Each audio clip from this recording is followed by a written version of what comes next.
die.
Strange.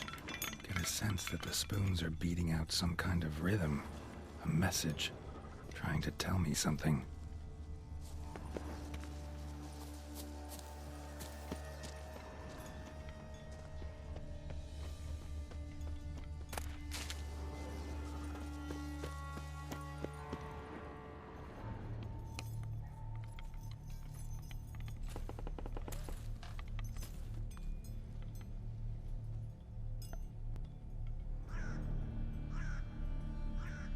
None shall sit and dine with you at your table.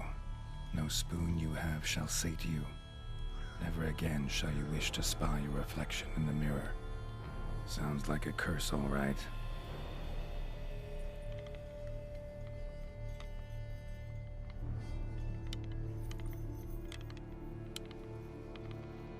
Somebody's clearly obsessed.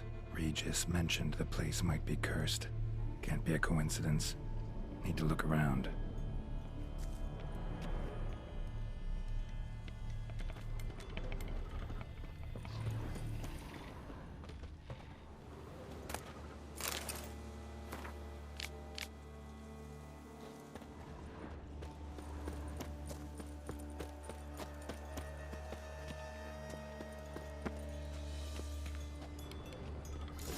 Pigsty.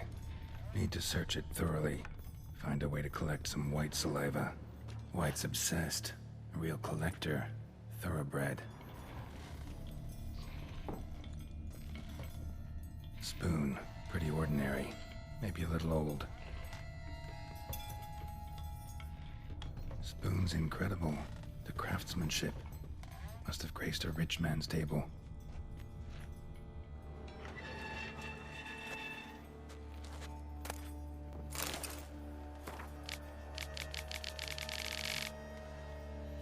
Girl realized she was changing into a monster, recorded it in her diary. Poignant.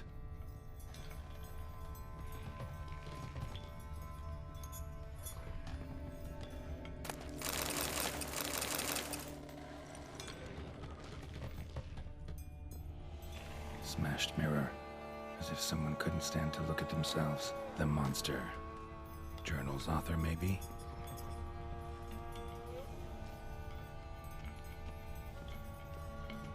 No spoon you have shall say to you. Whatever lives here treated that literally. Still searching for the right spoon. Another spoon. Yep, just as normal as the last one. A spoon key. Sophisticated crafting. Tag bears a description. White's a true collector.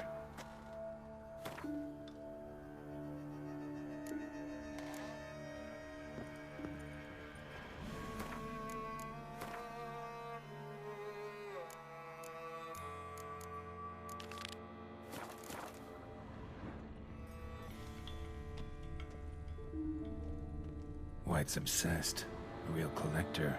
Thoroughbred. Skeletons. Doubt they came here willingly. This have anything to do with the curse? None shall sit and dine with you at your table. It'd make sense.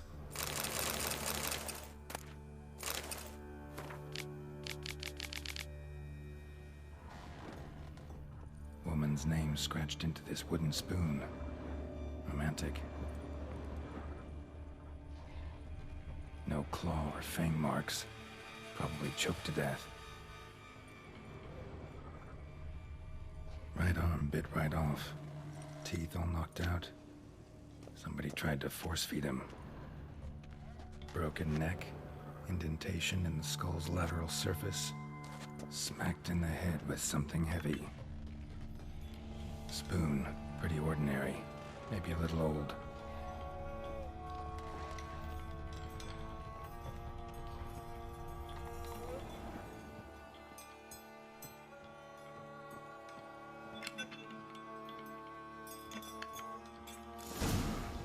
Actually does seem like a White's lair. Bit atypical, but still. Cauldron should be somewhere around here. Another spoon. Yep, just as normal as the last one.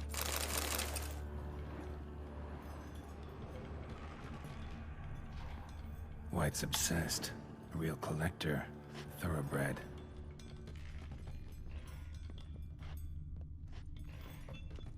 Spoon. Pretty ordinary. Maybe a little old. Cauldron I was looking for. White's not particularly tidy. Another spoon. Yep, just as normal as the last one. Table's set. White who lives here is getting ready for some sort of feast. White that lives here, definitely afflicted by a curse, and it's been trying desperately to lift it. White's obsessed. Real collector.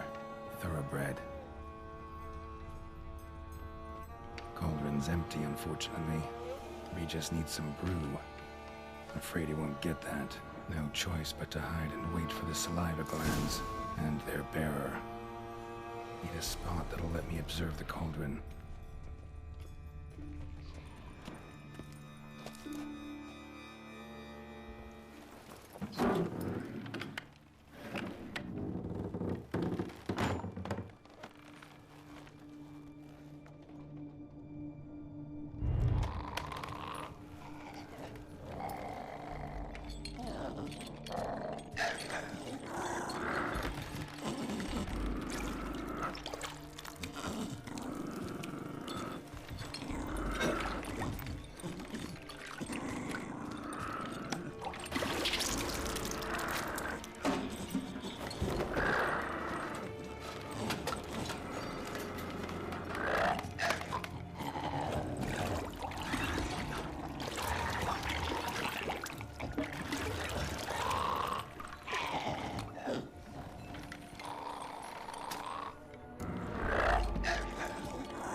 Not gonna hurt you.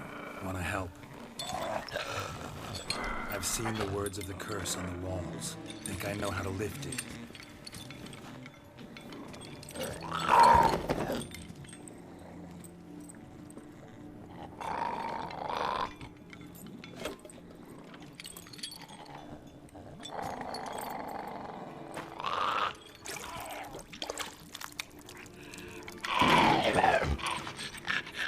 Tried to bring folk here, convince them to sit at the table with you, right? Well, I'm gonna be your guest now. Your willing guest.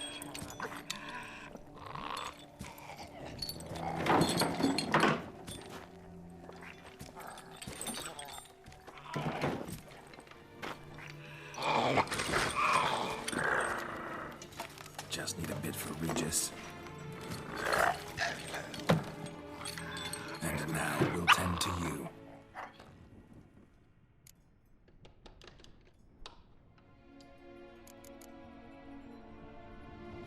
Need to get this right.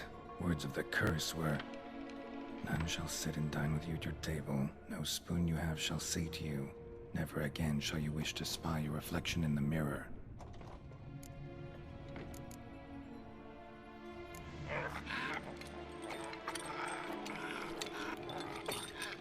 We can't use spoons. No, that won't work. You've been looking for a spoon that would feed you, but there's no such spoon. We need to eat without spoons.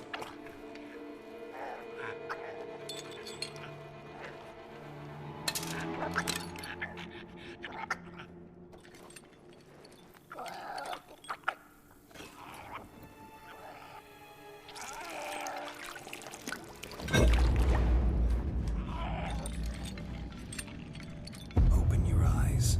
You need to see your likeness.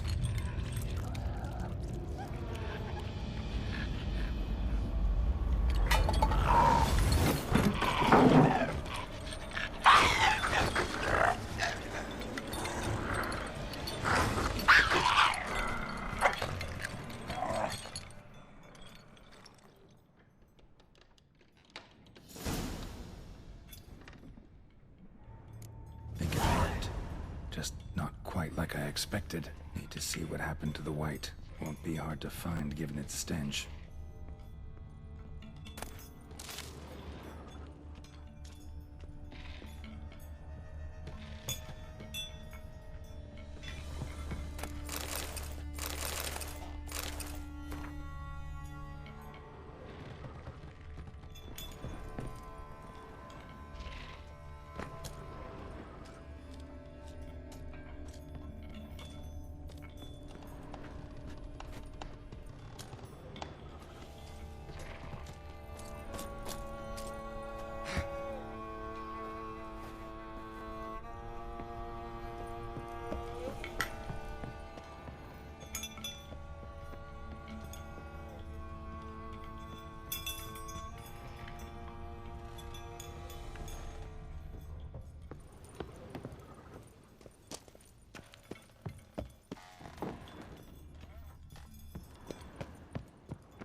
Easy. Not gonna hurt you. Eat. I must eat.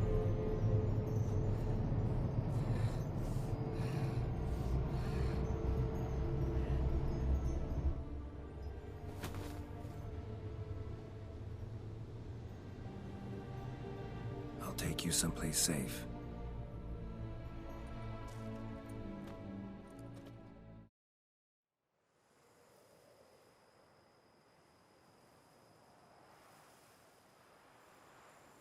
So I took her by the hand and led her here. Seemed the only sensible place for her. You did the right thing, sir. She should recover quickly here. I'm deeply pleased, finally, to make your acquaintance, sir, though I do regret the specific circumstances. In all the commotion, I fear I neglected to introduce myself. I'm Barnabas Basil-Folty, and by order of the Duchess, I am to serve as your major domo at Corfo Bianco. Nice to meet you, Barnabas Basil. Love to talk more, but got urgent matters to attend to. While I'm gone, please make sure she gets everything she needs. Don't worry, sir. I shall see to everything. She is safe here and in good hands. She'll soon be back on her feet. Might actually take a while. She hadn't eaten anything in over 100 years when I found her. Horrid. Whatever brought this about? Told me her story on the way here. Her name's Marlena. She was once the very beautiful and proud heiress to the Trastamara estate. One evening, when she was holding a banquet for friends, a beggar came to her gate seeking alms. He had a bowl and a spoon with him. He sat outside her fence and waited. I've heard of the custom. An ancient rite of hospitality that obliges one to give food and drink to such a guest lest he depart hungry.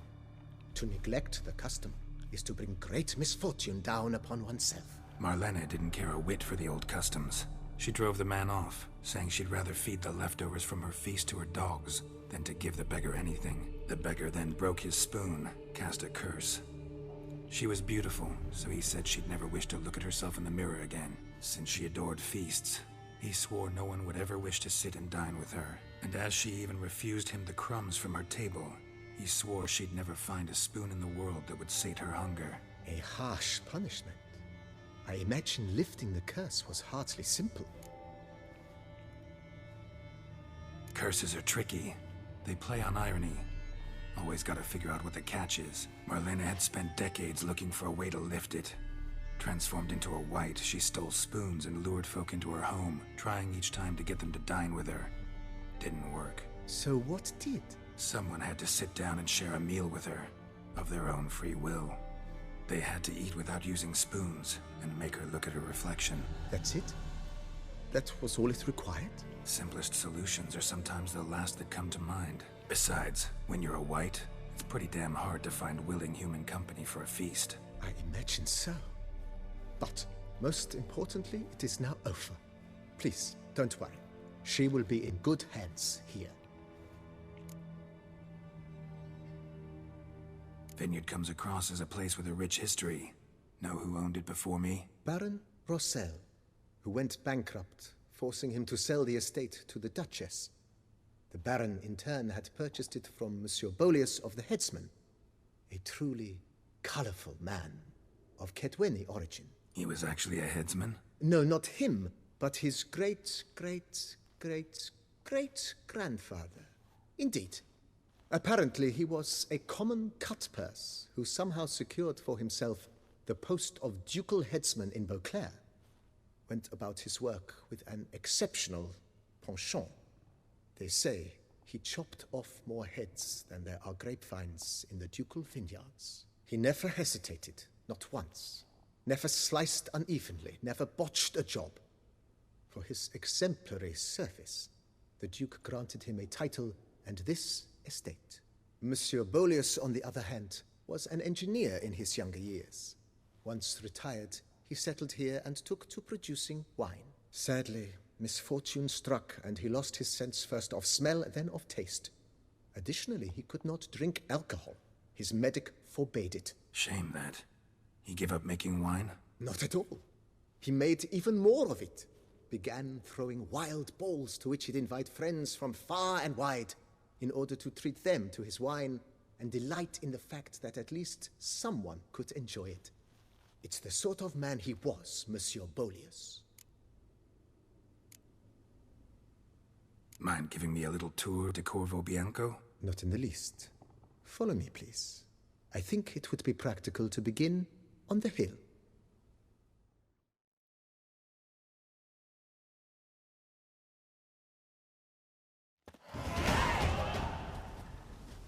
Behold, sir, your estate in all its splendor.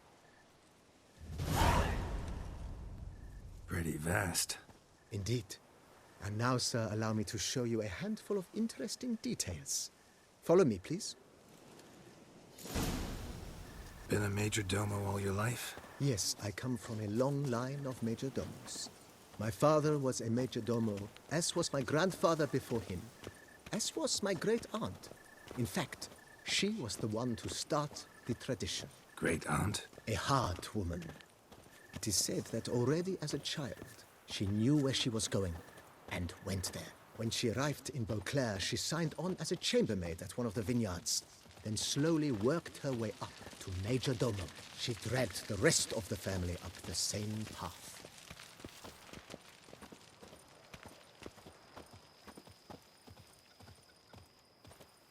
The servants' quarters. I occupy the green home. With the Duchess's permission, I have hired a full staff. Their salaries to be paid from the ducal treasury. Nice of her. Not the most sightly part of the estate, I admit. But I think it's worthwhile for you as master of the domain to know where the help stays.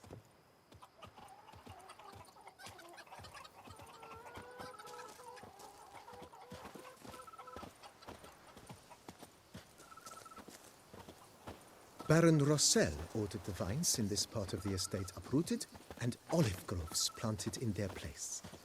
They look beautiful, especially come spring. Don't look at all bad now, either.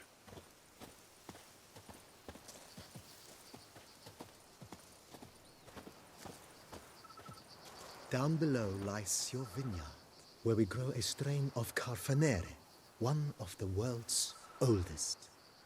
Aged in oak barrels, it provides for an exquisite wine with distinct blackberry, wild cherry, plum, and cinnamon notes. Marvelous. Have to try it one of these days.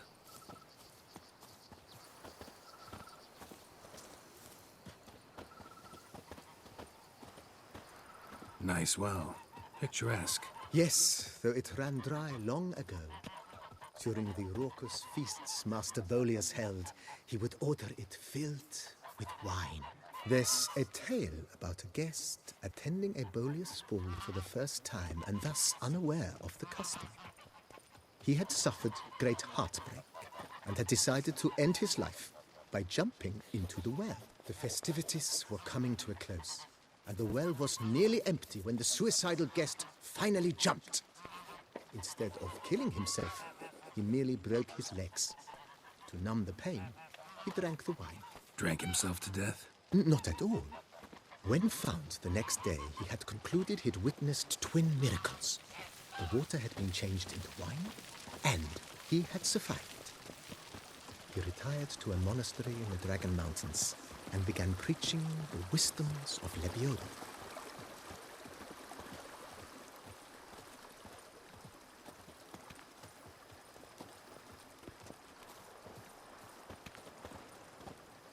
Monsieur Bolius' wife Nina kept a garden here.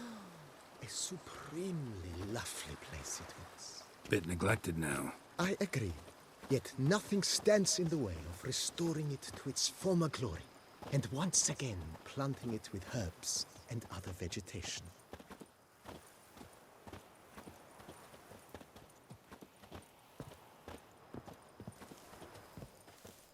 Madame Nina planted diminutive, delicate flowers and herbs here. One might say their aroma still hangs in the air. You're quite the romantic, Barnabas Basil.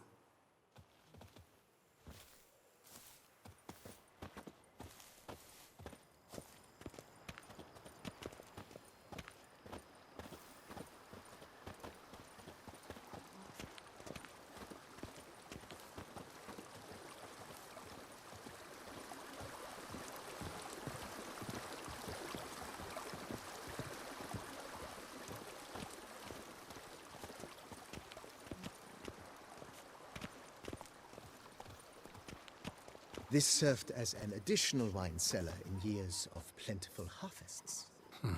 Bit of work and it'll make a fine stable for Roach.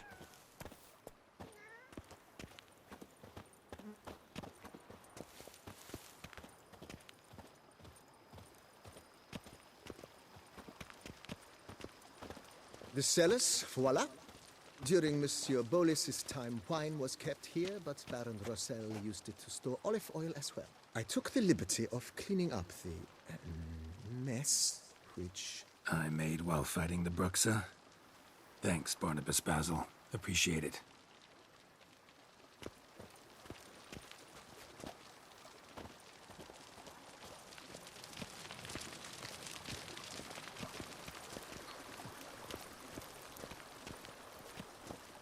As you can see, the facade is, how to put it, slightly stained. but one cannot deny it a certain subtle southern charm. True, though it could use a bit of subtle paint.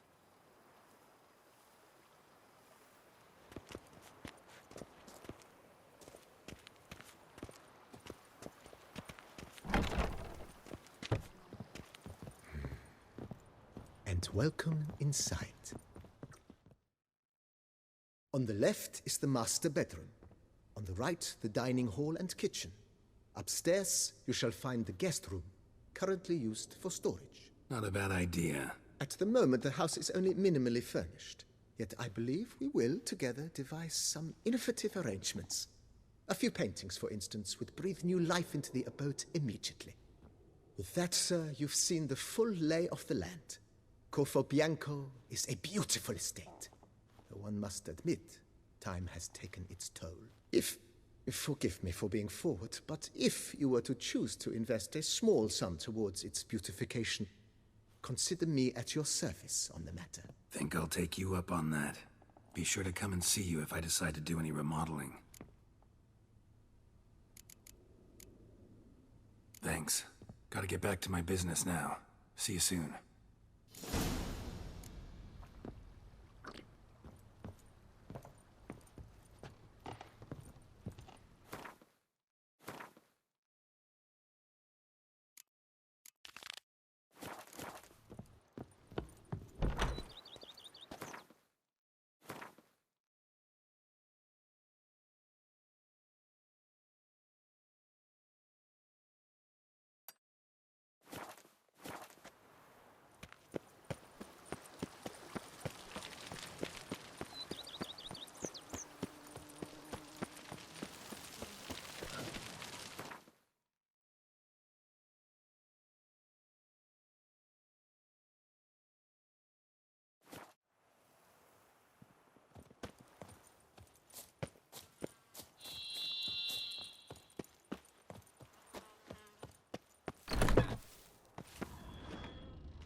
Think your friend's hand'll make for a nice broth?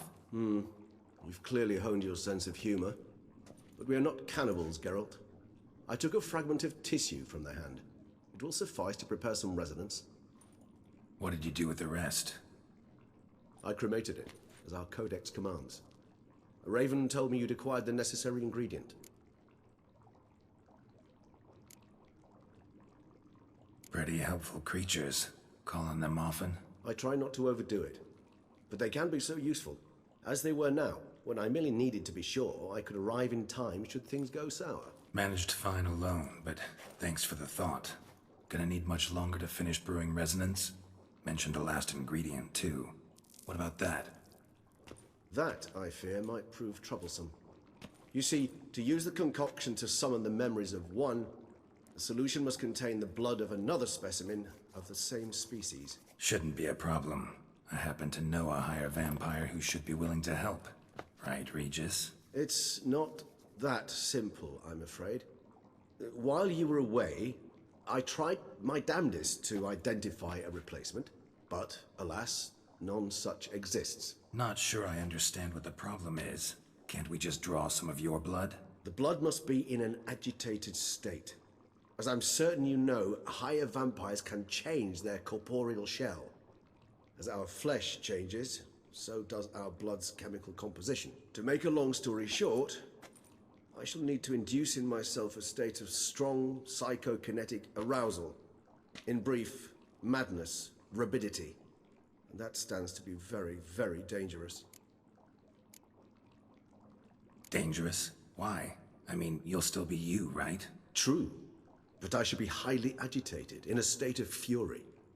You know better than I that fury cannot be controlled. If you've ever seen an enraged vampire, you know very well that all who find themselves nearby will be in grave danger. How will we handle that? I'd rather not have you lunge at me, claws extended. That makes two of us. But worry not. I've thought it through very thoroughly. Details to follow soon. All right, so what do you want to do? We shall visit Tesha Mudna, an ancient vampire estate. There we will find cages suspended in the air. I will enter one, be confined. You will lure beasts there. Beasts you will then kill. The bloodletting should prove profuse. Abundant enough so that the blood scent will drive me mad. Wild. Tesha Mudna. What's it like? It is a place of torment. A torture chamber. Long ago, shortly after we'd arrived in this world, one among us named Kagmar developed such a taste and lust for human blood that in one night he could imbibe an entire village. This brought trouble on the entire species. Common folk wearied quickly of living in constant fear. They began to hunt us, seek the aid of mages and witches in tracking us down. So what? Not like they could ever hope to kill you. But they were bothersome. Forgive the comparison, but when did you last enjoy mosquitoes buzzing around your head? In any case, the other vampires decided something had to be done. Kagmar had to be caught and punished. A torture chamber was thus outfitted in the dungeons of Tesha Mudna. Inside it, a cage made entirely of a special alloy of silver, dalvinite, and meteorite steel. Kagmar was captured and locked in the cage. Sat there over 2 centuries, driven to fury time after time, never able to escape. Thus I know the cage will withstand the fury to which we shall drive my humble being. See no reason to dawdle. Tesha Mudna. Take me there. In a moment. Just one last thing.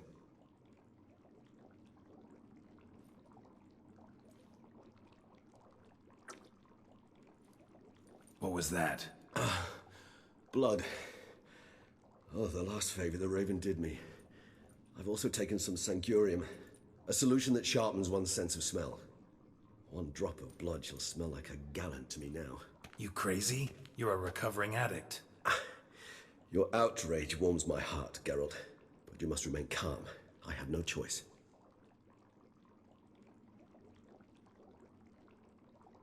As things stand, the die is cast.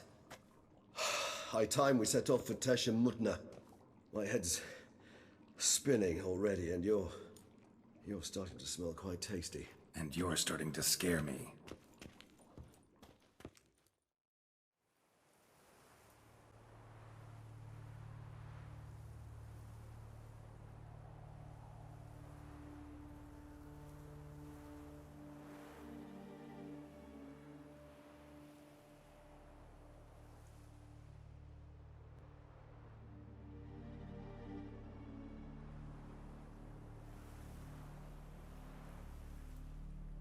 We have arrived.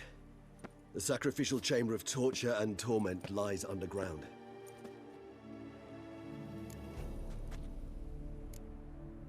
Sure you know what you're doing?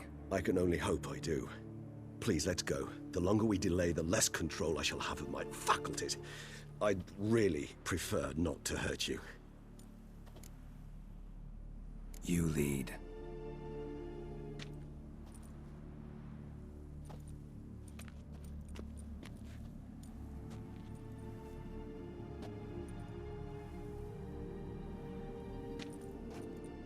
Scurvers. Must be getting close to their feeding ground. Correct. I told you there'd be danger.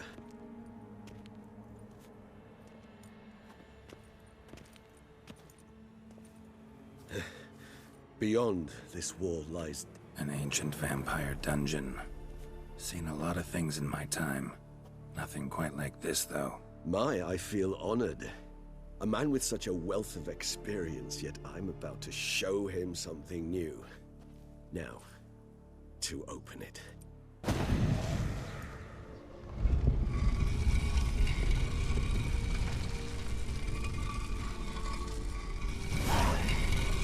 How the hell? It's an ancient form of protection against unwanted guests. The mechanism which releases the latch reacts only to a higher vampire's blood. Tricky mechanisms, a vampire hideout, fortified, secured. Must have been important to your species once, Toussaint. It shall always be so. During the conjunction, the gate from our world into this one opened upon this land and no other. This was the first place we saw. Victim's been disemboweled, intestines ripped clear out. Scurvers have gnawed on this corpse. Repeatedly.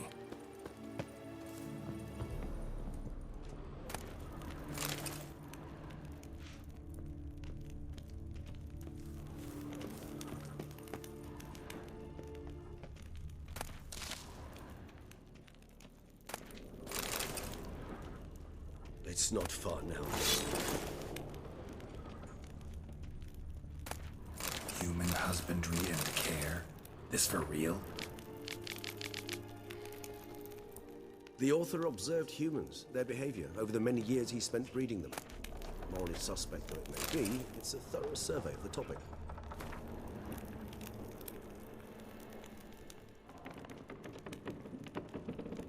This place.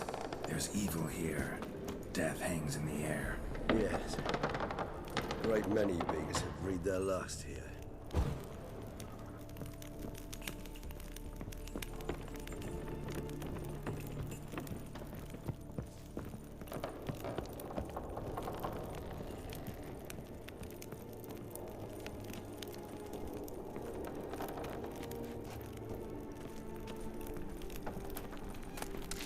Glyphs are carved into the rock. Coated with blood used to be. They mean something? They're emblems, symbols of, well, what you would call tribes, dispersed throughout the world after the conjunction. My ancestors placed them here to remind us all where we came from. Seems your kind assembled a peculiar little library. Indeed.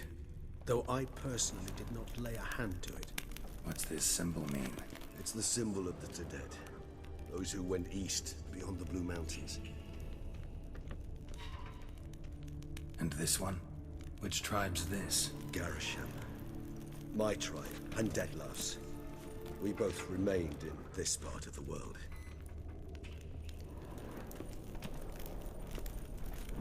Cells? Who for? Ah, disgraceful. Excruciating to see this particular page from our history. I'd rather not summon the demons of the past if it's all right with you.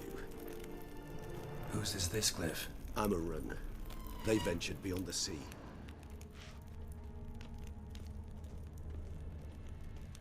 What's this symbol mean? It's the symbol of the Tedet. Those who went east, beyond the Blue Mountains.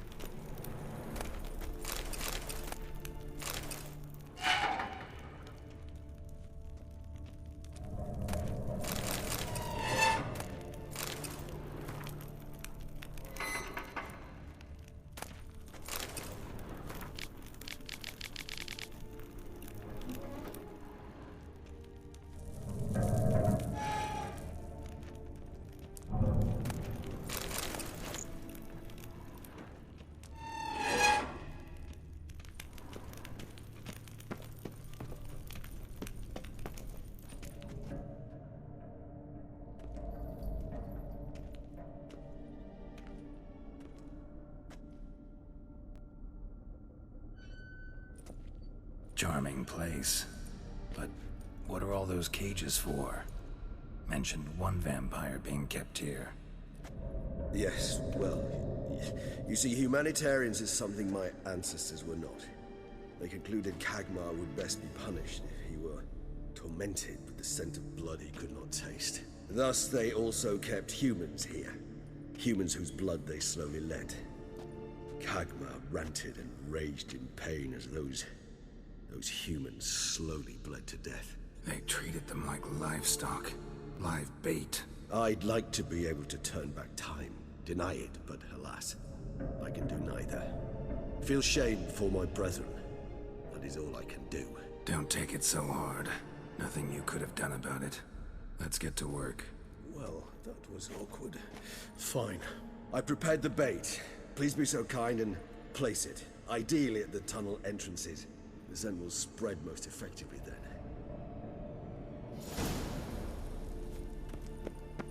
Place the bait at the tunnel entrances. Monsters will catch its scent more quickly. When I think how these tunnels got here, send shivers. It was the natural order of things. The place reeked of death and it attracted necrophages.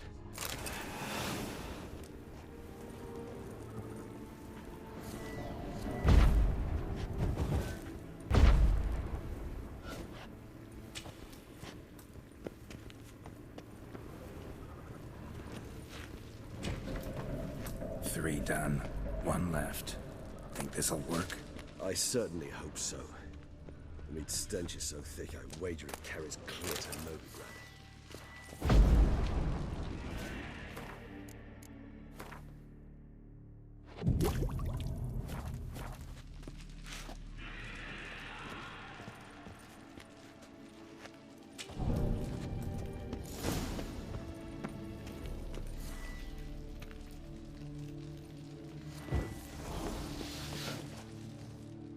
Bait set.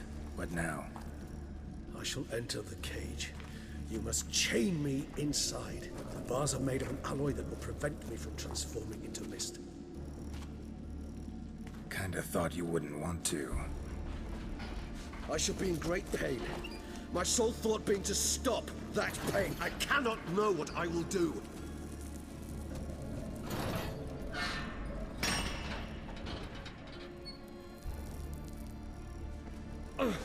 We must hurry. The beasts have caught the scent, and also my head. I started spinning. That the blood? Someone who's never experienced a vampire's bloodlust does not know the true meaning of thirst.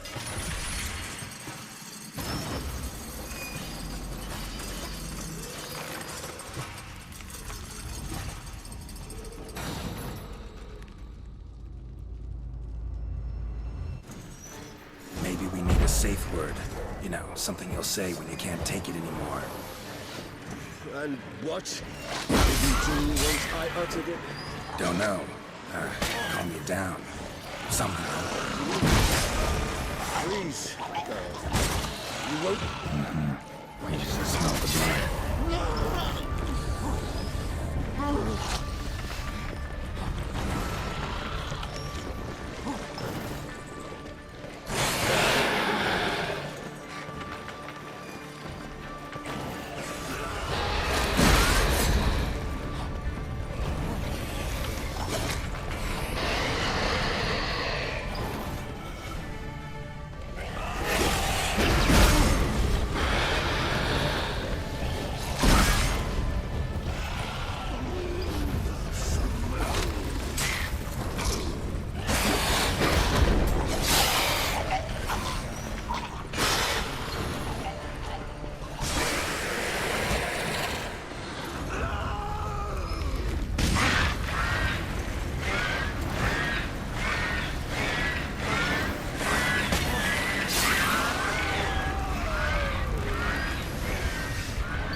Overcome.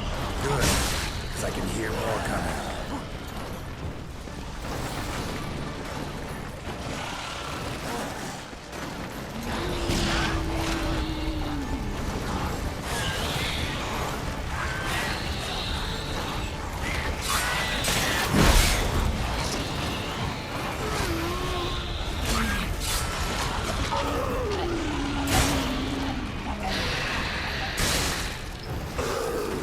Hold on, I'll let you out.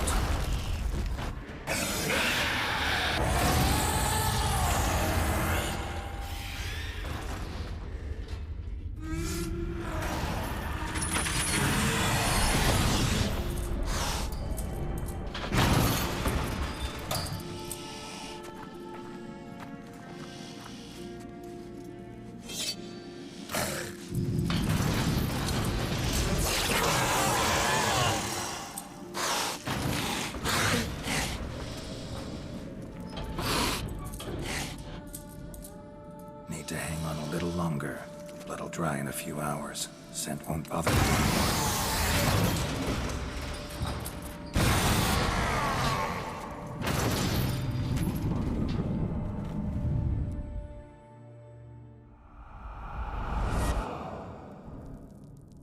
Get you out of here.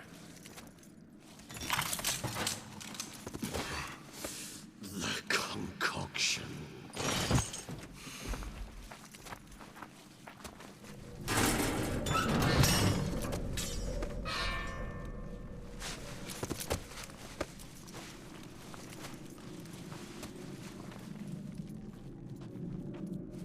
You can't finish it in this state. Tell me how. I'll help you.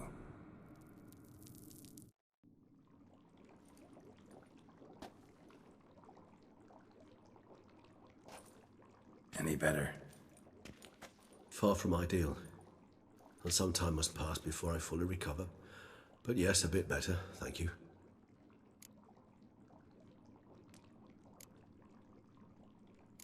Never expected it to be like that. You didn't tell me. We need not discuss it. But we do. Because if I'd known you were going to subject yourself to torture... What would you have done? Found Dettlaff some other way. I did not wish you to use any other way. Did that occur to you? No, because I thought no being would ever willingly subject itself to that kind of pain. You vampires aren't any different from us in that regard. I told you, the pain is my way of paying my debt. The enormous debt I owe Dettlaff. If I had to do it again, I would in a heartbeat. Resonance. It's ready. Are you certain you followed the formula? The proportions were exact, the brewing time precise. This is important, Geralt. The slightest deviation could cost even a witcher dearly. Relax. Got some experience brewing potions. Very well. In that case, let's begin.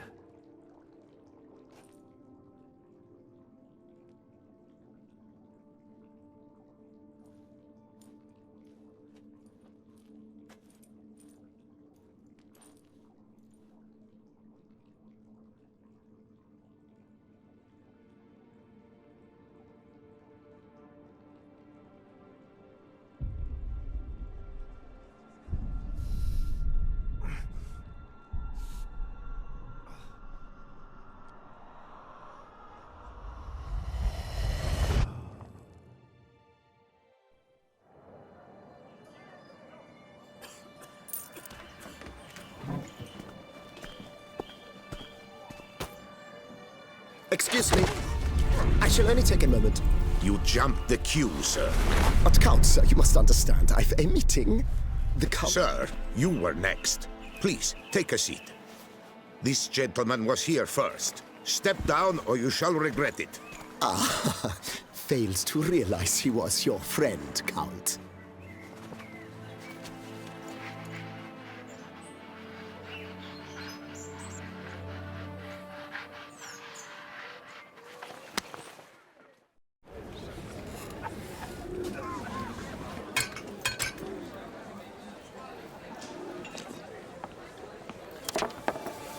It was then I ordered him to give up his seat and step off the stand. If only you'd seen his face. We got him good, didn't we, Dettlaff?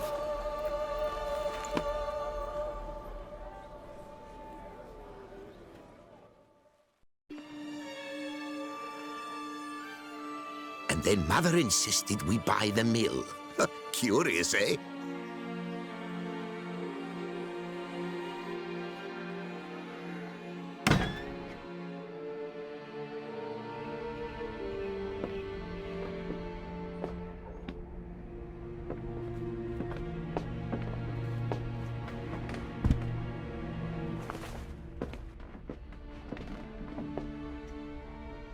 But at least I've a yarn to spin for friends and associates. Forgive me. What?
awake at last. You writhe like a squirrel caught in a snare. I'd begun to fear they were death throes, that you'd departed. Sure wasn't pleasant, but it worked. What did you see? Delacroix. His death did not come easy. Seems Dettlaff had made friends with him. Still killed him, and chopped up his corpse. And he was overcome with fury, remorse. Cut off the hand that had committed the murder. Interesting. And entirely unlike the Dettlaff I know. See anything else? Saw a moment. Delacroix did something selfless. Was kind to Dettlaff. Guess it could have been the start of their friendship. Why the uncertainty? Nothing extraordinary about it. Normal, everyday situation, really. Visions were supposed to issue from strong emotions. Clearly the situation provoked such emotions in Dettlaff. Keep in mind, he did later murder Delacroix. Killing someone who's grown dear to us, it's bound to elicit strong emotion. Vampires are no different in that regard. Did you see anything else? There was something. Showed up twice in the vision. A bootblack stand. Dettlaff first met Delacroix there. Went back after the murder, actually. Peculiar. Stand was somewhere in the port district. And the bootblack acted as if he knew Dettlaff. That would be even odder. Perhaps we should have a chat with the lad. Though I would expect no breakthroughs. It's our only lead. I'll go talk to him. Coming with? I shall join you later if it's no trouble. I don't yet feel strong enough to venture out. That's fair. Rest up. Be back as soon as I learn anything.